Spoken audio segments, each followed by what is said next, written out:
Welcome back to the 18th lesson of my depression. Okay. Always feel a little bit like, how do I start those videos?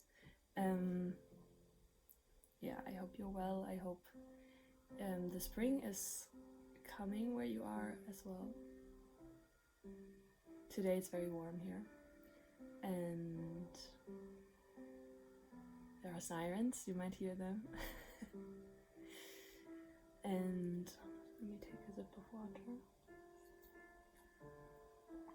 Yeah, I'm just grateful that you're here, that we're here together, and that I get to make this next video. It's the 18th of 22 lessons, and just yeah, I'm just noticing how it feels like the further I get in those videos, the more like this time really feels like it's behind me and like further away. Yeah, it's very interesting. It's not as immediate anymore and not as present as it used to be. I mean, the lessons and the experiences are still living in me, and I'm still carrying them with me, but it's not as yeah, just as immediate as it used to be. It's very interesting and a nice thing to notice. Okay, let's begin. So the 18th lesson is self-compassion is my best medicine. Self-compassion is my best medicine.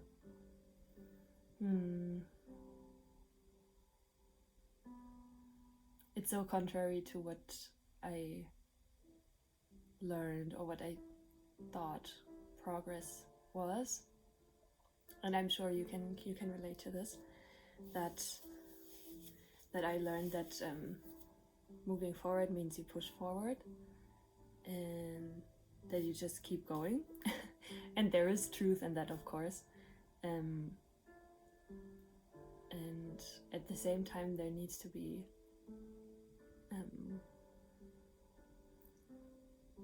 acceptance of what is, and yeah, having compassion with yourself, with where you're at, and yeah, especially with those emotional things or those very tender things and really heavy and difficult things. It's so not possible to push through them. It just isn't. Like, it might be possible to kind of leave them to the side for a bit or stuff them down for a moment, but when they're there and they want to be acknowledged and be accepted. And I'm just thinking if there's any story that could help with this. Self-compassion is my best medicine.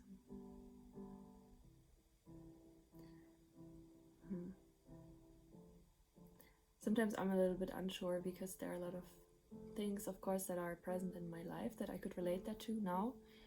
But I want to tell the story of my depression, and that was a while ago, so I'm not really sure where to go here.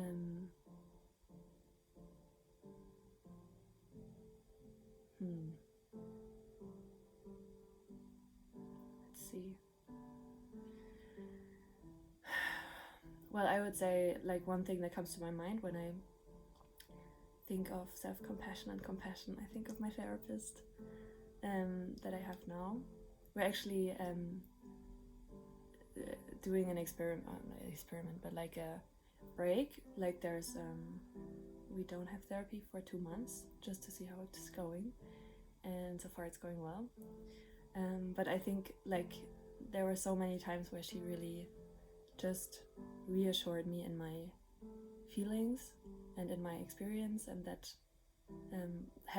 she had a lot of compassion with me and what I was going through, and that alone was such big medicine for me, and really helped me go from like panic or overwhelm or feeling guilty or shame that I was feeling those big things, those big feelings, to compassion with myself and understanding understanding myself and holding myself, just because she was doing that for me, then I was able to turn to myself as well and seeing myself in that way. And that was so healing and helpful, and kind of took away this pressure of, oh, I have to get out of this so quickly, and kind of let me ease into the moment and allow myself to just be how I was at that moment.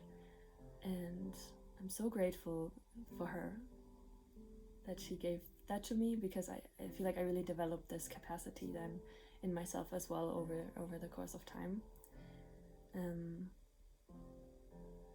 Yeah, and it's been the best medicine. I think when nobody wants to, like, everybody wants to be well and have a good life and be healthy, or that's my impression, and nobody like asks for depression or for any kind of illness or mental illness. And of course, when you're in it, you think, I just want to get out of it, or yeah, that's what everyone wishes for you too, like, just let's get out of it. And so yeah, like I can understand people who want to do a lot to get out of it, and they really push through or take medication, which I think is so understandable in a lot of situations, and I think it's very personalized for whatever someone needs, and can help a lot. And at the same time, I feel like really what was the best medicine for me and really helped me to move through it in a very, very easeful way. Like, there were so many moments where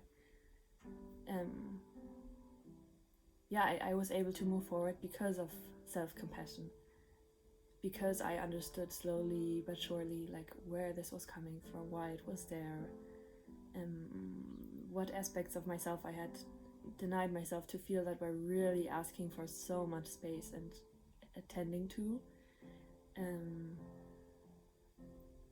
and those were really in need of compassion because I had like been so hard on them and so denying of those tender sides of myself.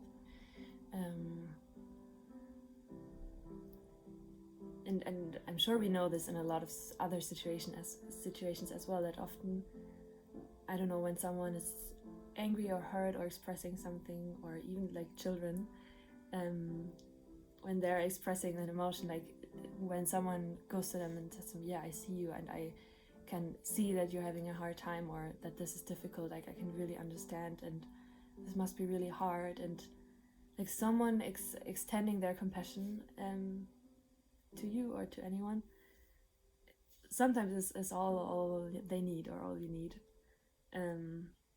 to settle into the reality of this, and to just relax and be able to move forward then, but with a holding of what is, and understanding and self-compassion of what is. And that's the complete opposite of what our first reaction would be to any kind of struggle or difficulty. Like, it would be panic or fear or resistance, like I don't want this, and all those reactions are very natural, I think, and very understandable. And then to move from there to self-compassion and really like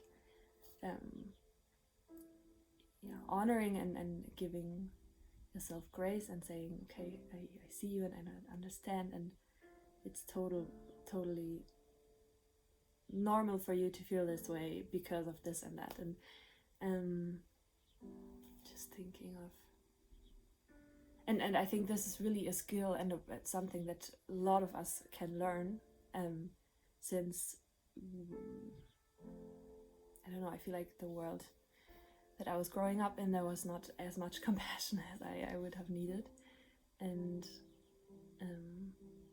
now there's like more space in my life to be more gentle with myself. I read this really nice quote the other day. I really want to read this now. I read it yesterday. One moment.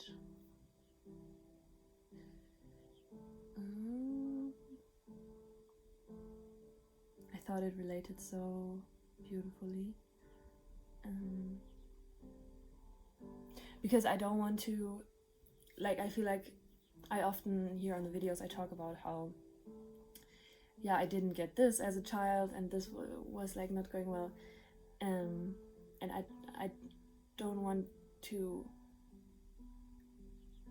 blame anyone. Like I used to be really, really angry about a lot of things that had happened, and angry at my parents and at the system and structures I was growing up in, and I think this anger really had its place and was really valid and important for me to feel. And now, the more I talk about it and reflect on it, the more I see that it's really, all the people and everyone is always doing the best that they can and that they could, and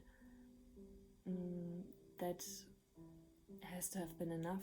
And now I'm like, it's a different time, and I'm very, very, very privileged to be able to do all this healing and to really nurture and tend to those sides that didn't get the space that they needed back then, or yeah, and it's now possible, and back then it wasn't, and that's fine. And this is how growth happens in families or in generations like that.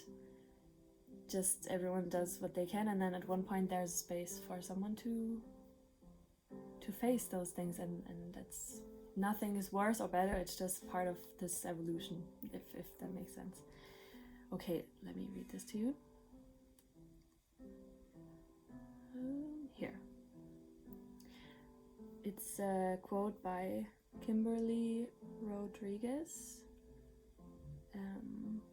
from Wild Woman Sisterhood, and it says, "I heal for the grandmothers who couldn't find a safe space to do so. I heal for the mothers who didn't have the privilege of time to do so. I heal for the fathers who were not taught the softness to do so. I heal for the earth who has taught me the importance of doing so." Oh, I love this quote, because it's so embracing of everyone and not blaming anyone, and really having compassion with everyone's journey and everyone's capacities. And I think this is also the gift of self-compassion. The more I pour self-compassion into myself, the more I'm able to, because I'm receiving it from myself, then to extend it to others. And I think that's the gift of any struggle or any thing that difficult that anyone goes through. Like, it really breaks open this hardness and those hard shells and really softens us. Or that was my experience with depression. It really, really softened me so much, and yeah, showed me that there's another way, one where I don't have to judge myself all the time or judge everyone else and be so critical and so like wanting to push myself and panicking when something doesn't go right. Like, there's another way. I learned that, and that softness really is the most easeful way to move forward. And so it is when there's self-compassion as well. And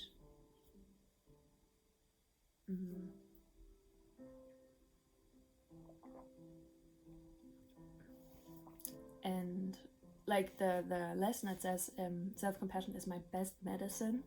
Like, when we think of medicine, it's something that helps us to heal.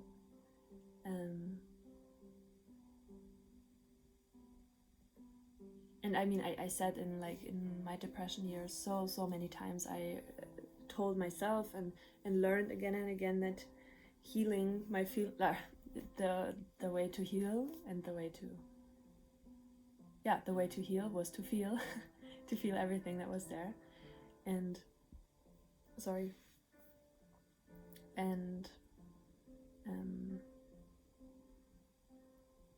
and that just being present with what was the medicine. And it's very ironic because we think, okay, medicine, like there has to be something outside of myself, like some kind of, like a therapist, they can help me, and they can fix me, or this medication, it will be my medicine, or going to this clinic, like I'm talking about things that I did, like going to this somatic clinic, like it will help me and it will be my medicine, or taking this course, or maybe even being with this person, or just like, yeah, that all that would be medicine. And I'm aware that those things can really support us. And like it did me, it supported me a lot, those things. And yet what those things did, what they were actually like spaces, they created spaces for me to help me to really look at myself and to be present with what was and with myself. And that was what created the healing. And yeah, oftentimes it's not only with depression or anything, but like very often we really resist seeing in ourselves what we don't want to see. Like I very much preferred to be the strong girl who knew where she was heading, who was super passionate and inspiring to others, and really always optimistic, and knowing her path and all those things. And I didn't want to be someone who was super lost or overwhelmed, or didn't know her way out, or felt so sad and so heartbroken and so angry and upset. Like I didn't want to be that at all, and I didn't want to look at those things. And my depression like was slowing me down so much that there was like, it was all there and it was all for me to see, and I just had to look at it. And there was no way to avoid it anymore. And so I had to acknowledge those things, and not only that, but feel them, and accept that they were there, and really learn to have compassion with myself, and to really say, okay, I am someone who sometimes feels lost, I am someone who sometimes feels overwhelmed, and I'm someone who sometimes has a really, really hard time to get up in the morning and to figure out how to navigate this loneliness and this heartbreak. I'm someone who feels so lonely sometimes, or very often I felt so lonely for so long.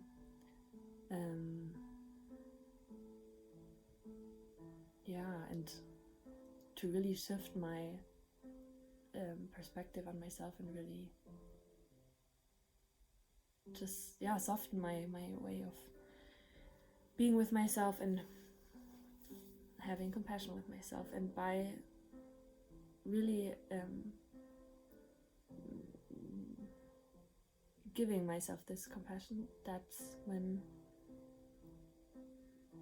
it kind of created an opening maybe to, okay, it's okay that I am this way, I'm allowed to be this way, I'm human. And being human sometimes is really hard and confusing, and you're allowed to feel all those things. And that was such a freeing thing. That really was the medicine. And it wasn't anymore about getting out of it, but to really embrace all of it and build a life that was embracing of all of those things. I think that's really what depression was. Like, it really broke me open completely, like tore me open, and then like what was there wasn't matching with the life that I had built before. And so I really had to rebuild a whole life around this, all of who I was. And so it doesn't really feel like that I'm out of, like I kind of like I got out of it and now it's gone, but more that I and that it unveiled who I really was, and so many aspects of myself that I had to build a new way of being with myself, approaching life, and approaching what kind of life I want to live and how I create my life. And that took so much time and a lot of energy, because like totally transforming and rebuilding your life it's a big task. It involves a lot of things, like how my relationship to anything, like to my daily life, to eating, to how what I eat, how I communicate, what activities I do, what things I like, what things I don't like, how I organize my day, how I organize my week, what things are important to me, what things I have to say yes to or can say yes to, what things I have to say no to, like so many factors. Oof. And and of course, like once I saw something in myself and understood, okay, this is a part of me, and I have to change something, like I immediately wanted everything to change. And when it didn't work right away, or when I realized, oh my gosh, this is going to take longer and more energy than I thought it would, that was frustrating. And to have compassion with myself, even as I was like moving through all of that and navigating all of that, that was really hard. And just to not get frustrated with myself in this time. I think it's the same with a lot of things. I'm sure you have those moments too, when you realize something that you want to change, or that you want differently, and then you're like, okay, let's do it, and then it doesn't work right away, or you're trying out something new and it's like you feel like you're such a newbie at it and not where you want to be right away. That it takes a lot of self-compassion to continue and to stay committed to that path. I recently there's one really good example that I just realized yesterday. It's kind of personal, and I didn't talk about it in any other videos, but I'm going to talk about it now. So it's very interesting. Like, it's so interesting. Like when this depression started, and I was really at my lowest in the summer of 2018. I met someone who I fell completely in love with right away, and that person was part of my depression journey, like for 5 years. So he was like, I shared everything with him, more than I shared with anyone else. And he was not living here, like he lives like 2.5 hours away. And I was so in love with him. Like, I never felt this deep love that I felt with him for anyone. Like, it was so passionate and so like this huge flame of love in my heart that I had to, I don't know, I feel like there was no other way than just to love him so much. And it was a very, very intense and very overwhelming for me to feel so deeply for someone. And it was very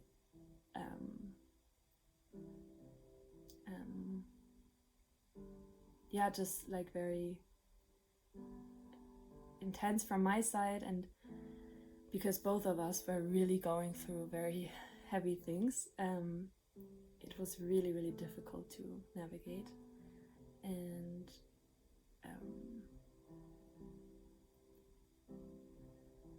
I was heartbroken so many times because it wasn't what I wanted. Like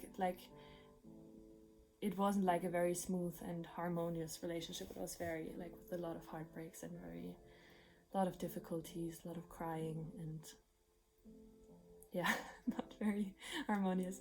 And and then it finally kind of like I broke up with him many times because I felt like I couldn't do this. But then there was this big love that I had for him, and I always went back because I felt like I can't let this go. I can't let him go. I need to be with him.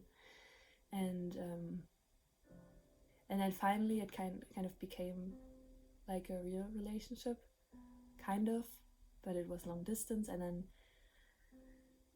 as we kind of tried to figure it out, it just didn't work. There was too much that, I don't know, maybe that had happened, and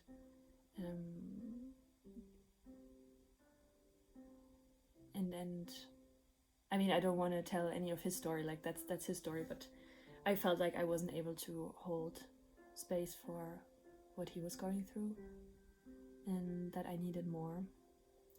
And so I ended the relationship last April, the beginning of April, and knew that it would take me a long time to get over it, even though I was the one who ended it.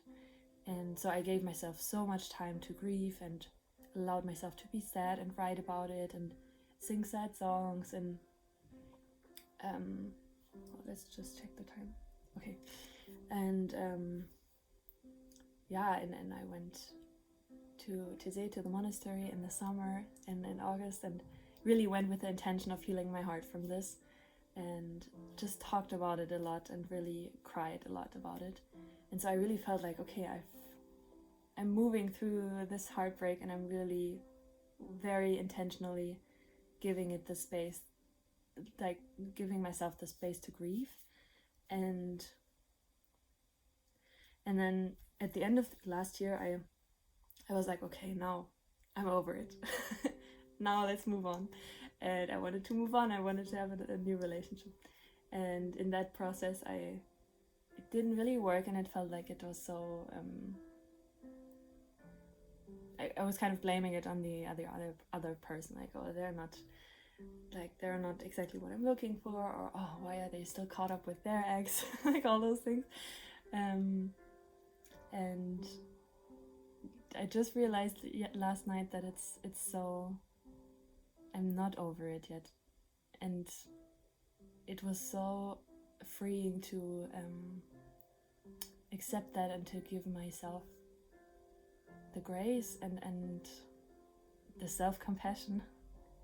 And it really felt like medicine. It felt like, okay, I don't need to push for something else, and I'm allowed to give, to allow this process of grieving relationship that formed me so much, and that really was part of my life for so long, and was so intense and so deep and so profound. And yeah, that was just like this person who was by my side for the darkest years of my life, and all of that just deserves the time that it needs to just go through my system and my heart, to feel it and to move through it. And it was so relieving, because I don't know, I think we often think, or I thought, okay, now like I grieve and then I move on, and that's really not how our emotions work. They're very just, they need whatever they need, and there's no rushing through them. And yeah, just accepting that really helped me to have so much compassion with myself, and to really, it felt like I'm allowing myself to honor that relationship in the way that it deserves to be honored, by accepting that I just need more time to grieve it, because it really was a big one for me. Yeah. And it's very beautiful, like there was so much love, and so whenever we're grieving for something, it's because there's so much love there, or there was so much love there, and that's okay. And same with my depression. There was so much love in me that wanted to be expressed, and so much that just wanted to be seen and expressed and heard. And acknowledge and I don't really know how I say this, but it's actually honoring, just honoring ourselves and our process, and honoring our journey is so healing, and not trying to like rush past anything or trying to push through to get somewhere that we think is desirable. Like it is a way, but I think it's not one that is really satisfying or really bringing us peace. And really I feel like the most healing way is to really have compassion with ourselves and to really allow ourselves to go at the pace that we need to process whatever we need to process, and to really feel and to heal what wants to be felt and healed. Wow, so beautiful.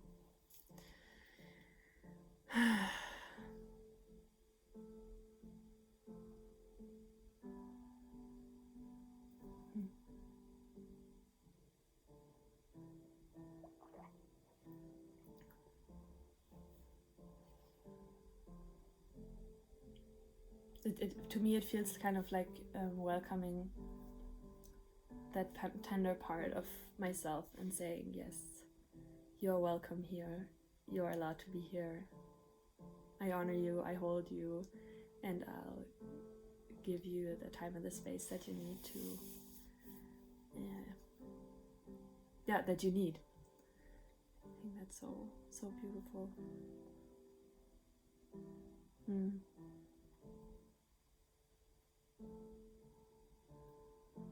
Anything else?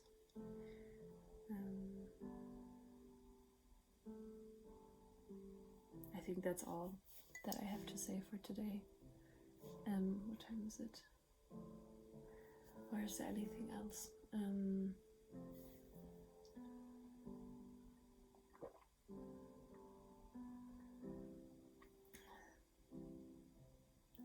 And it's like, it sounds, I think self-compassion sounds a little cliche, and I'm very aware that it sounds easier than it actually is. And it, especially because we live in such a fast-paced world, and there's like kind of now like a movement towards like embracing more slow life or more simple life, and kind of to just slow down. And at the same time, like, there's still so much that's going so fast, and like you have to achieve results, and the goal is the goal, and it's not the process that matters, but like having something that's what's the word, feasible, like that you can touch, or like a certificate, or what else, this perfect relationship, or that there have to be results in order for like, that's what we're told. Or I feel like I'm that's the message that I'm receiving a lot. Like, there need to be results so that you can feel like you're accomplished. And anything that's not really visible or not really touchable is not valuable or not desirable. And so of course there is this that influences us, like we're all influenced by everything around us, so that for me, like, that creates this feeling like, oh my gosh, I have to get somewhere, and I want to have results so that people can see that I'm good enough and that I've accomplished something. And so there is this side, and I really have compassion with that side too, because it's what we're told like all the time, and what we see, and I would say what we see in the generations before us too. Like, it was all about, I don't know, having a good job, having a house, family, achieving things, getting awards, getting diplomas, and that was the way to live, and that's how you were happy. Well, now looking back, I don't think that's what happiness is for me from my perspective, but that is much more subtle, and just being present with what is. And we're really taught to strive for something without and to really disregard what is happening in our body now, or what feelings we are feeling, and so it's really a big reclamation of our own process, to really be present and to really have compassion with where we are at now, and to really be this person for ourselves, or possibly then others, to say, wow, I see you and I acknowledge what's here, and it's welcome, and it's totally good that it's here, and it's part of your process, and I really celebrate you for this season or this time that you're in, and it's so valuable and so worthy and so important that it's here.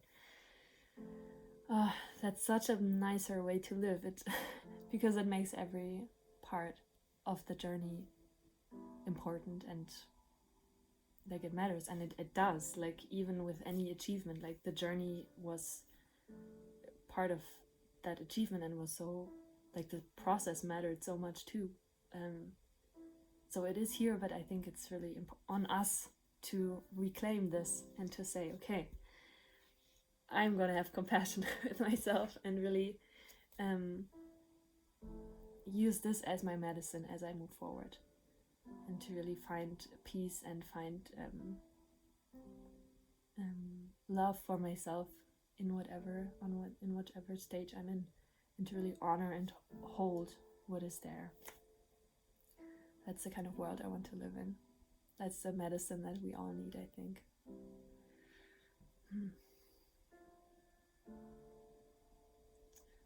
Yeah. There's so much that I learned from those years. Wow. It was like the biggest teaching for me. Yeah. Very grateful for it. I think I would be a very, very different person if I didn't experience that. And yeah, it has made me very soft in a very positive way. Soft and strong at the same time. And it has showed me that, or it has made me so grateful for every day that I get to live and get to experience. And that's the biggest accomplishment in my life, that I get to really live every day with so much care and attention and consciousness and commitment to myself. Yeah, I think that's the biggest gift from my depression. All right. On that note, I hope that you have a very wonderful day today. That's all that we got. So let's embrace it. And I'm so grateful that you listened to me now for those 38 minutes. And yeah, please, if there's anything you want to share, let me know. Thank you so much for giving me the space to express myself here. It's so healing for me, and I hope you have a really nice weekend, and I see you next week. Take very good care of yourself, and please give yourself all the compassion that you have, and know that that's the best medicine that you can give yourself. That's the best way, in my opinion, to live and to move through life. Most healing one, at least. All right, thank you, and bye.